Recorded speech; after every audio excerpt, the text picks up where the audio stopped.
नमस्कार दोस्तों। अटेंशन की चर्चा को थोड़ा और आगे बढ़ाएंगे और इन सब के बाद ये समझने का प्रयास करेंगे कि क्या कुछ सेक्रेड, क्या कुछ पवित्र है। तो सबसे पहले जिसे हम अटेंशन कह रहे हैं वो कंसंट्रेशन नहीं है। अब यहाँ पे इंग्लिश के या अंग्रेज़ी शब्दों का प्रयोग करना पड़ रहा है क्योंकि शायद अगर हिंदी में कंसंट्रेशन कहें या अटेंशन कहें तो शायद एक सा ही शब्द आएगा। ध्यान, आप फोकस कर रहे हैं, ध्यान दे रहे हैं। लेकिन अगर हम दोनों में अंतर करें तो कंसंट्रेशन क्या है? किसी बाहरी चीज़ पर फोकस करना है कि अभी मैं पढ़ रहा हूँ तो मुझे पढ़ाई पर फोकस करना है, मैं खेल रहा हूँ तो मुझे खेल पर फोकस करना है। तो ये किसी भी बाहरी एक्टिविटी में कंसंट्रेशन है। अटेंशन वो नहीं है कि मैं किसी बाहरी एक्टिविटी पर समयबद्ध तरीके से फोकस करूं। अटेंशन का समय से कोई संबंध नहीं, ना कि अटेंशन का किसी बाहरी एक्टिविटी से कोई संबंध है। तो अगर हिंदी में कोई शब्द नहीं है तो पतंजलि के योग सूत्र में जो अष्टांग योग का सिद्धांत है, यम, नियम, आसन, प्राणायाम, प्रत्याहार, धारणा, ध्यान, समाधि, तो मेरे विचार से कंसंट्रेशन और अटेंशन के बीच का जो फर्क है वो धारणा और ध्यान के बीच का फर्क है। तो जब ये बात क्लियर हो जाए कि अटेंशन कंसंट्रेशन नहीं है, वो किसी बाहरी एक्टिविटी पे समयबद्ध फोकस नहीं है, तो अब जब अटेंशन है तो मैं ये नहीं कह सकता कि मैं अटेंशन में हूँ, क्योंकि जैसा कि हमने पिछले वीडियो में चर्चा की, मैं बनता है मेमोरी से, मेरे पास्ट एक्सपीरियंसेस से। तो मैं स्मृति है और मैं पास्ट है। अटेंशन पास्ट नहीं है। मैं सोच नहीं सकता कि मैं अटेंशन दूंगा। अगर मैं ये सोच रहा हूँ तो फिर वो पास्ट एक्ट कर रहा है, भूतकाल एक्ट कर रहा है, या कहूँ मैं एक्ट कर रहा है। अटेंशन हमेशा ही प्रेजेंट में हो सकता है, और हो सकता है कहना गलत है, अटेंशन प्रेजेंट में ही है, अटेंशन समय में नहीं है। तो जब हम अटेंशन की बात करते हैं या जब अटेंशन होता है तो क्या होता है? हमने देखा था पिछले वीडियो में भी, जब अटेंशन होता है तो रिमेम्बरेंस या स्मृति सिर्फ उस चीज़ की होती है जो आवश्यक है। अगर मैंने कोई खतरनाक चीज़ देखी, कोई खतरनाक पशु देखा जिससे मेरे शरीर को प्रोटेक्शन की ज़रूरत है, तो वो स्मृति चाहिए। अगर मुझे ऑफिस जाने के लिए बाइक चलानी है तो बाइक चलाना मेरी स्मृति में आना चाहिए। मुझे मेरे ऑफिस कैसे पहुंचना है वो स्मृति चाहिए। लेकिन वो स्मृति जो अनुभव बन जाए, वो स्मृति जो कैप्चर करना चाहिए, उसका कोई रेलेवेंस नहीं, उसकी कोई आवश्यकता नहीं। एक्सपीरियंस या अनुभव हमेशा पास्ट के ही द्योतक हैं, क्योंकि मैं कोई चीज़ या जब अटेंशन है, जैसे कि हमने उदाहरण लिया कि किसी बहुत ही प्रचंड पर्वत को देखकर जो सेल्फलेस स्टेट का आभास होता है, अगर अटेंशन है तो बस वो अटेंशन है। अगर मैंने समय और स्थान बदलने पर उस अटेंशन को याद करना चाहा या उसे एक्सपीरियंस बनाना चाहा तो फिर से वो वापस से स्मृति बन जाएगी और फिर मैं उसे चेस करता रहूँगा, और जो समय को जन्म देगी, साइकोलॉजिकल टाइम को जन्म देगी। तो जब ये अटेंशन है तब मैं क्या देखता हूँ? तब मैं देखता हूँ कि जो पूरी चेतना है, जो पूरी कॉन्शियसनेस है, जो मानव के सोच विचार और भांति भांति तरह के अनुभवों से निर्मित हुई है। वो सारे कॉन्शियसनेस को, वो सारी चेतना के अलग अलग कंटेंट्स को अटेंशन देखती है। अटेंशन देख रही है कि कैसे इन अटेंशन का शिकार होकर, या जब मैं ध्यान में नहीं हूं, जब ध्यान हट गया या ध्यान नहीं है, तो कैसे ये पूरा कॉन्शियसनेस अलग अलग प्रतीत होता है और अलग अलग हो जाता है। तो इसीलिए हम अलग अलग व्यक्तित्व बन जाते हैं। तो सबसे पहले जो अटेंशन है वो ये देखती है कि भले ही मेरा शारीरिक ढांचा दूसरे से अलग हो, मेरा रंग दूसरे से अलग हो, मेरी भाषा दूसरे से अलग हो, मेरे चलने का ढंग दूसरे से अलग हो, मैं दूसरे से कम या ज़्यादा फिट हूँ, सरफेस लेवल पर या सतही स्तर पर बहुत सारे अंतर हैं। जैसे कि एक वृक्ष दूसरे वृक्ष के समान नहीं होता। सतही स्तर पर मेरा नाम अलग हो सकता है, मेरा प्रोफेशन अलग हो सकता है। क्या वही मैं को डिफाइन कर रहा है? हम सब जानते हैं कि मैं वो नहीं है, अहम वो नहीं है। मैं खुद को सिर्फ अपने प्रोफेशन, अपने नाम या जैसा मैं दिखता हूं उससे ज़्यादा समझता हूं। तो अटेंशन इस चीज़ को देख रही है कि अगर हम जो सतही अंतर हैं उनको छोड़ें तो डीप डाउन वही चेतना है जो सारे मानव जिस चेतना के अधीन है। वही पेन, वही एगनी, वही डिप्रेशन, वही क्रोध, काम, लोभ, मोह, ये वही मटेरियल है, चेतना का मटेरियल, मानवीय चेतना का मटेरियल, जिसमें ये अलग अलग शरीर अपनी कंडीशनिंग के हिसाब से, अपने माहौल या पर्यावरण के हिसाब से इन चीज़ों से जुड़ रहे हैं, इन चीज़ों को अपना रहे हैं। लेकिन ये जो मानवीय चेतना के कंटेंट हैं अलग अलग, ये वाकई में एक ही मानवीय चेतना है, लेकिन अनुभवों का रिमेम्बरेंस, अनुभवों की स्मृति इसे विभक्त कर रही है और हमें एक अनुभव से दूसरे अनुभव में जाने के लिए निरंतर मोशन में रख रही है। अटेंशन ये चीज़ देखती है कि सारा मैं ही मानव हूं, क्योंकि डीप डाउन एक ही चेतना से हम सब ग्रस्त हैं। अब सवाल ये उठता है कि आप जो अटेंशन में है या जहां अटेंशन है, लेकिन हम जानते हैं कि सांसारिक दुनिया में अटेंशन में कोई भी नहीं होता। ऐसी बातें कौन करता है? ऐसी बातें कोई भी नहीं करता।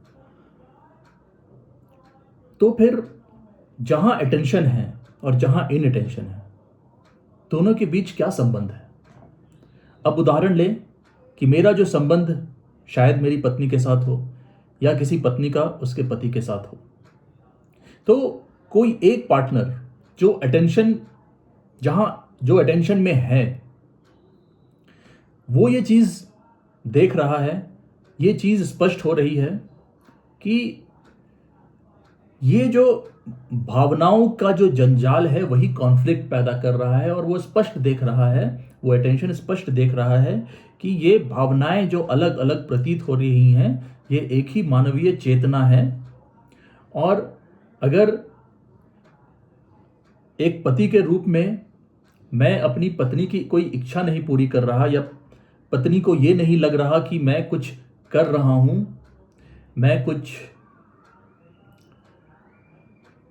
मैं उसकी उम्मीदों पर खरा नहीं उतर रहा, या पत्नी को ऐसा लग रहा हो या पति को ऐसा लग रहा हो, तो ये जो उम्मीद है, ये जो एक्सपेक्टेशन है, ये व्यक्तिगत एक्सपेक्टेशन है। और ये व्यक्तित्व कहां से आ रहा है? ये व्यक्तित्व उसी मानवीय चेतना से आ रहा है। तो जब अटेंशन है तो वो ये नहीं देखता कि जो उसकी एक्सपेक्टेशन है, जो उसकी उम्मीद है, उसे मैं पूरा कर पाऊंगा, नहीं कर पाऊंगा, नहीं पूरा कर पाऊंगा तो क्या होगा, कर लूंगा तो कैसे करूंगा। अटेंशन इन चीज़ों में नहीं पड़ता, क्योंकि अटेंशन ये साफ देख रहा है कि जो आइडेंटिफिकेशन है मानवीय चेतना की सामग्री या कंटेंट ऑफ कॉन्शियसनेस से, उससे जो आइडेंटिफिकेशन है, उससे जो जुड़ाव है, वो मेरी कंडीशनिंग का नतीजा है। मैं किस स्थिति में पला बढ़ा हूँ। अगर मैं बहुत ही संपन्न घराने में पला बढ़ा हूँ तो मुझे हर चीज़ पर बुरा लगेगा। अगर मुझे कोई बर्थडे विश नहीं करे तब बुरा लगेगा, मुझे कोई न्यू ईयर विश ना करे तब मुझे बुरा लगेगा, क्योंकि हर छोटी चीज़ मेरे लिए ज़रूरी है। वही अगर मैं किसी मध्यम वर्गीय या निम्न मध्यम वर्गीय परिवार, हम सब जानते हैं कि जो बहुत ही पहले के ज़माने में छोटे परिवार या कम पैसों वाले परिवार होते थे, उस उनमें आपका जन्मदिन बहुत धूमधाम से मनाया जाना ऐसा नहीं होता था, या व्यक्तिगत रूप से आपके ऊपर बहुत सारे फेस्टिवल बनाए जाएं कि आज आपका ये दिन है, आज इनका ये दिन है, आज का फादर डे है, कल का मदर डे है, फिर डॉटर डे, संडे, पता नहीं क्या क्या। ये सब पहले नहीं थे, लेकिन शायद आज की पीढ़ी में जो बड़ा हो रहा है उसके लिए सारे दिन बहुत महत्वपूर्ण है। तो मैं किस माहौल में, किस समय में, किस जनरेशन में पैदा हुआ, वो मेरी उम्मीदों को निर्धारित कर रही है। और अटेंशन को जब ये क्लियर है कि चेतना तो एक है, लेकिन उस चेतना से जो कंडीशनड मानव हैं वो अलग अलग ढंग से, अलग अलग डिग्री में जुड़े हुए हैं। तो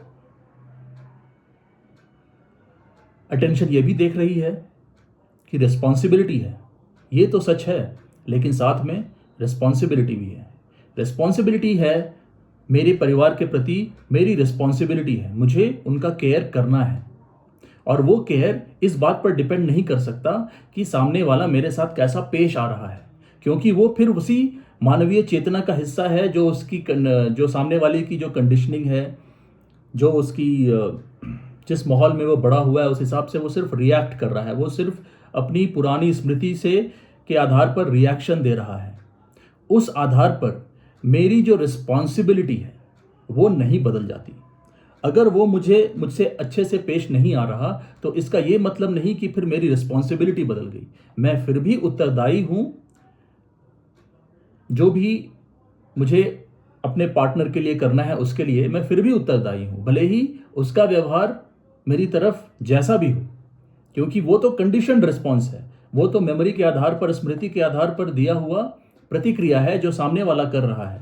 उससे जो रिस्पॉन्सिबिलिटी है वो कैसे बदल जाती है कि मुझे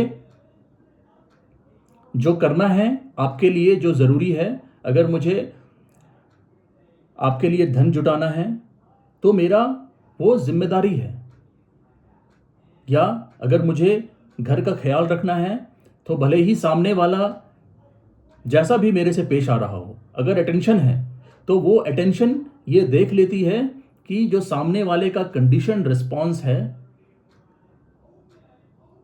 जो रिएक्शन है मेमोरी के बेस पर, वो मेरी जिम्मेदारी को प्रभावित नहीं करती। मैं फिर भी वो जिम्मेदारी जो है वो निभाता हूं। तो हम देखें तो अटेंशन में स्वाभाविक केयर है, स्वाभाविक लव है। प्रेम और क्या है?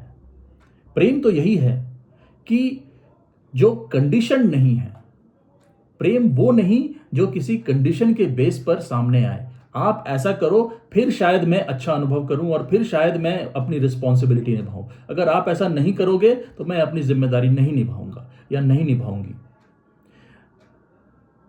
ये प्रेम तो नहीं हो सकता, ये तो बस रिएक्शन टू मेमोरी है, ये तो थॉट है।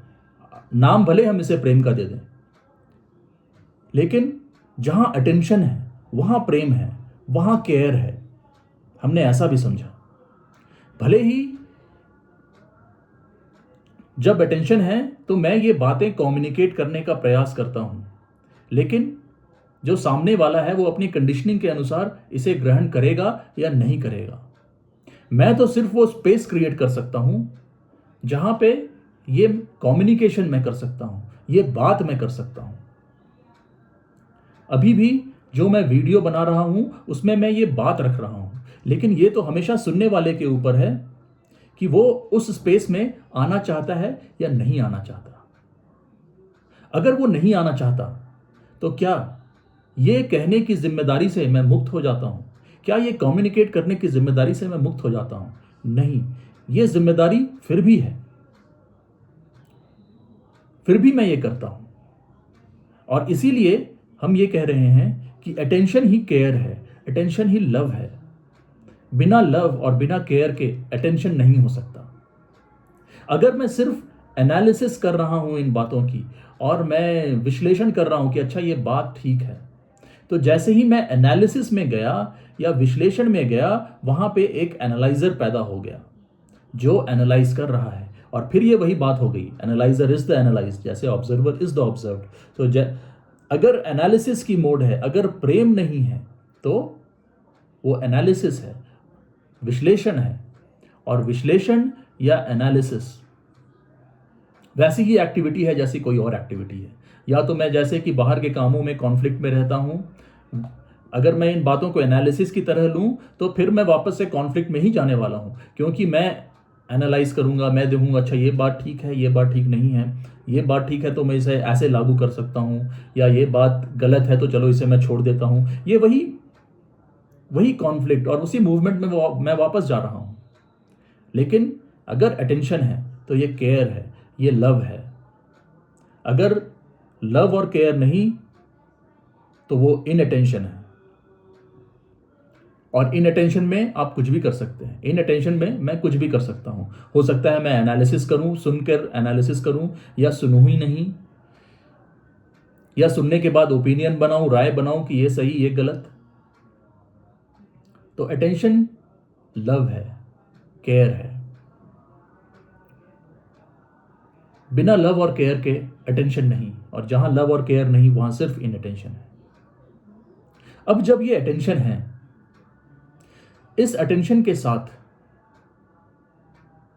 क्या कुछ सेक्रेड, कुछ पवित्र है? हम बोलचाल की भाषा में जब सेक्रेड या पवित्रता की बात करते हैं तो बात करते हैं ईश्वर की, भगवान की। डिपेंड करता है मैं किस धर्म से ताल्लुक रखता हूं। और जब मैं देखता हूं कि जिसे भी सेक्रेड, पूज्य, पवित्र कह रहे हैं, उसका मैनिफेस्टेशन वो किस रूप में मुझे दिखता है? मंदिरों में मूर्तियां दिखती हैं, चर्च में शायद ईसा मसीह का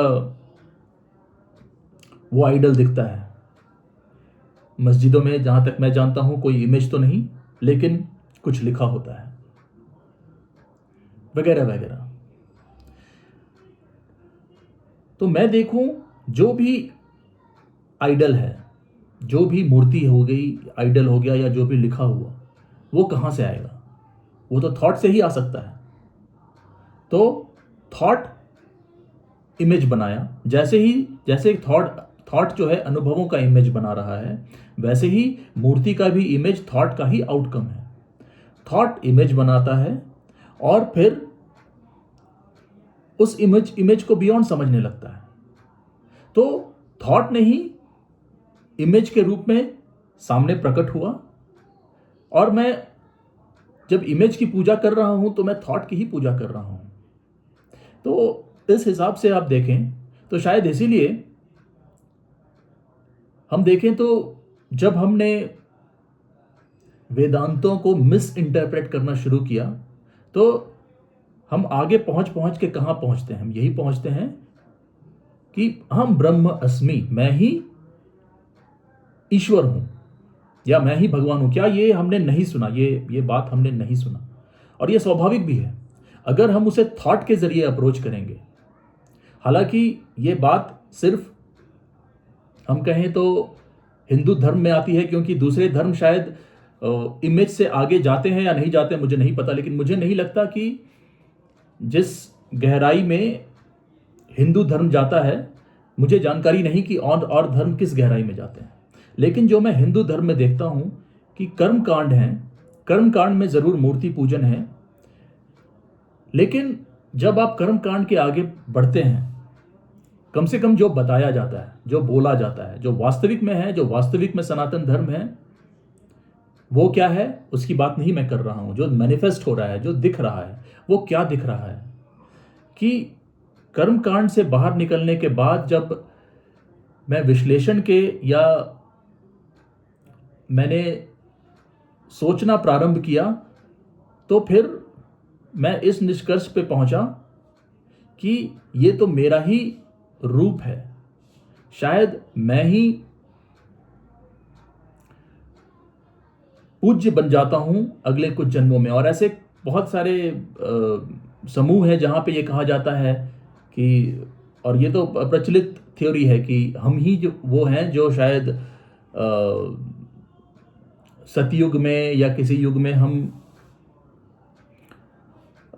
थे, और आज कलयुग में जो हम थे उन्हीं को देव बनाकर हम पूजते हैं। आप देखेंगे तो इस तरह के अलग अलग थ्योरीज होते हैं। और ये स्वाभाविक है कि अगर आप डीप जाने लगेंगे तो क्योंकि थॉट ने ही उस इमेज को क्रिएट किया है, और थॉट तो मैं ही हूं, तो अंत में मैं उस इमेज तक पहुंच ही जाऊंगा। अभी जो इमेज है वो क्या है? वो ईश्वर का इमेज है। ईश्वर क्या है? थॉट है। थॉट क्या है? मैं हूं। तो ये बात जो मैं शुरू में देख रहा हूं, वो शायद बहुत सालों के एनालिसिस के बाद कोई और उसी चीज पर पहुंच जाए कि मैं ही ईश्वर हूं। और इसीलिए ऐसे कहने वाले लोग आपको मिल जाते हैं, मैं ही ईश्वर हूं, क्योंकि ये लॉजिकल प्रोसेस ऑफ थॉट है। थॉट ने ही इमेज को बनाया, थॉट ही मैं है, तो फिर मैं ही ईश्वर हुआ। इस इंक्वायरी में हम ये बात शुरू में ही देख रहे हैं। हम ये बात 100 सालों के बाद नहीं देख रहे। हम ये बात हजारों सालों के कर्म कांड करने के बाद नहीं देख रहे। अगर थॉट ने कुछ प्रोड्यूस किया है तो थॉट मैं ही हूं। तो क्या सेक्रेड वो है? वो तो थॉट है, और हमने थॉट को अलग अलग ढंग से एनालाइज करके देख लिया। तो जब अटेंशन है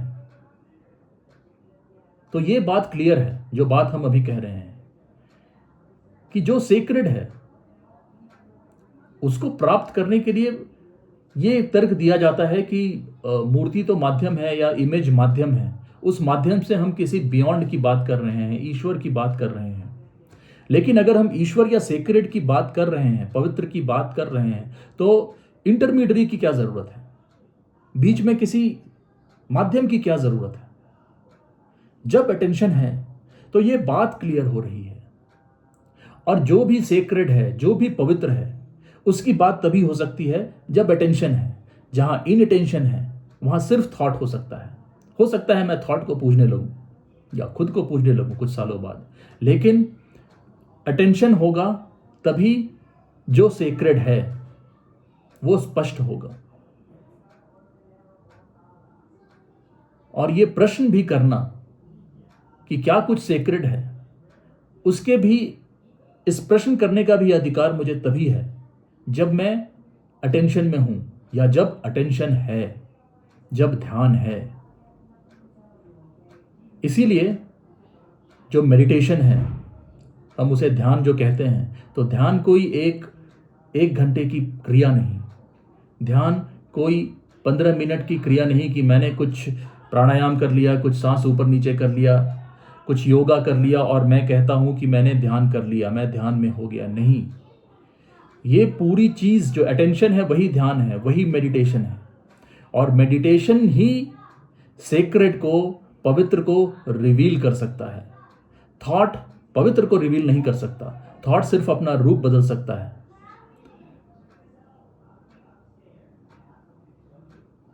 तो मेडिटेशन ही अटेंशन है। और ये जो अटेंशन है या ये जो ध्यान है, जब ये थॉट की जो पूरी मूवमेंट है, इस अटेंशन में जब ये थॉट की पूरी मूवमेंट क्लियर हो रही है, तो क्या है? तो क्या हो रहा है? जो माइंड है, जो मस्तिष्क है, उसमें कोई हलचल नहीं। और जब कोई हलचल नहीं तो क्या है? जहां हलचल नहीं वहां साइलेंस है। तो जो साइलेंस है, हम उसे कह सकते हैं कि माइंड साइलेंट हो गया। जो माइंड तरह तरह के ख्यालों में इधर उधर जा रहा था, वो माइंड साइलेंट हो गया। तो सेक्रेड की बात करने के लिए, पवित्र की बात करने के लिए माइंड साइलेंट होना चाहिए। और माइंड अटेंशन, मेडिटेशन या ध्यान, आप जो भी कहना चाहें, उसी से साइलेंस में हो सकता है। कोई क्रिया करके, कोई नाम जप या माला जप करके समयबद्ध रूप से हो सकता है 15 मिनट के लिए वो साइलेंस से खुद को छल ले, उसे साइलेंस समझ ले। लेकिन साइलेंस या मेडिटेशन एक वास्तविकता है, वो कोई थ्योरी नहीं है कि 15 मिनट के लिए मुझे ध्यान आया और 16वें मिनट में मैं वापस ध्यान से वापस हट गया। ध्यान निरंतर है, ध्यान ही सत्य है, या हम कहें अटेंशन ही सत्य है। और इसीलिए जो हम पवित्र है उसे भी हम सत्य कह रहे हैं या सत्य कहते हैं। ईश्वर ही सत्य है, उसका क्या मतलब है? जो सीक्रेट है वो सत्य है, वो नित्य है, उसमें परमानेंसी है, वो इटर्नल है, वो होल है, वो कंप्लीट है। ये सब किस ओर इशारा कर रहे हैं? वो इसी ओर इशारा कर रहे हैं कि वहां विभक्तिकरण नहीं है। और थॉट के रूप में मानवीय चेतना को विभक्त कर दिया है मैंने। अटेंशन ने ये रियलाइज किया, और अटेंशन में होने से माइंड साइलेंट हुआ, और एक साइलेंट माइंड ही सेक्रेड है, उस पर पहुंच सकता है, या ये अधिकार उसी को है ये सवाल खड़ा करने का कि क्या सेक्रेड है, जो अटेंशन में है, जो लव में है, जो प्रेम में है, जो मेडिटेशन में है। धन्यवाद दोस्तों।